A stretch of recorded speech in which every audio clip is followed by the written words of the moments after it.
we're here today with the wrestling team manager. Ray De La Rosa. So what's it like being the team manager? Oh, it's chill. Like, most of the time, we take attendance, we do whatever Coach Francis tells us to do. But, sometimes you have to yell at the wrestlers when they're not listening, if Francis tells us to do so. So you just have this image of a 5'3", short Asian woman yelling at, 5'9", 5'10", buff wrestlers. Mm-hmm. Yep. So what's the hardest part about being the manager? They don't listen when we have to do something, and they just don't follow. And it's like, I had to yell at someone for being late so many times, and we had to get going with something, and it was horrible. I see. So how long have you been doing it, and who's your favorite wrestler on the team? I've been managing since I was grade 10. I'm in 12th grade now, so this is my 3rd season managing. My favorite wrestler? Whoa, that's hard. Actually, that's hard. 100% Gavin Ginto, team captain. Yes, sir. Okay.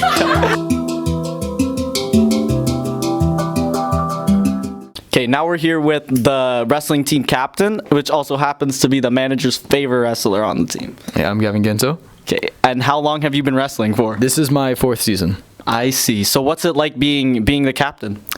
It's a lot of stress, honestly. The wrestlers aren't mature at all, but it's a good discipline experience. I see. So how do you gauge how mature a wrestler is?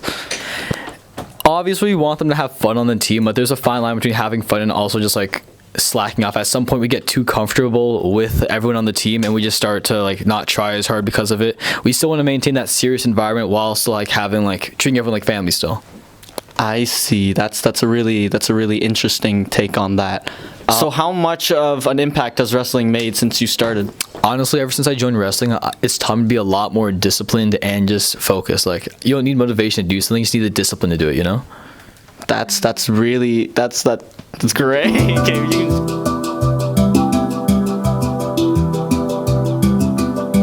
one of the team's female wrestlers. Clarice. So Clarice, what got you to start wrestling? Well, in grade 9, there's a gym class and we focused on wrestling for a week. So I got interested and I joined the team. So now it's going to be my 4th year wrestling. So what do you enjoy most about being on the team? Well, I love my teammates and I love spending time and working with them. And I also love the thrill of the competition.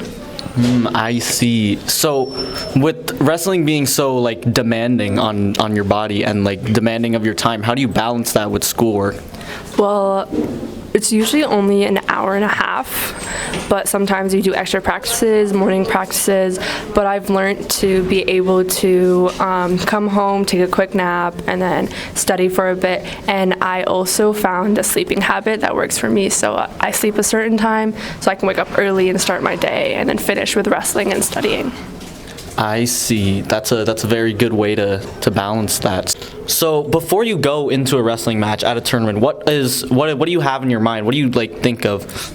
So I warm up 10 before my match, 10 matches before mine, and I start in the zone. I play some music, I get my heart beat up, I warm up, and I just think of anything that I've seen about my opponent, anything that I remember that I can work on, or any of my weaknesses. I just go over that and I practice some of my moves. I just really get in the zone and I try to focus on the match, nothing around me. I see. So what kind of strategies do you have in your mind before you go into a fight? Well, it depends on my opponent. Usually I try to take I try to go offense first. If that doesn't work, I head to defense and stuff. But I've had trouble with going on offense, so I've been trying more to take shots and get more on offense. So that's what I've been working on. I see. So who's the toughest opponent you've had to fight? I'm not really sure. I've wrestled the same people over and over again, so it's been getting easier.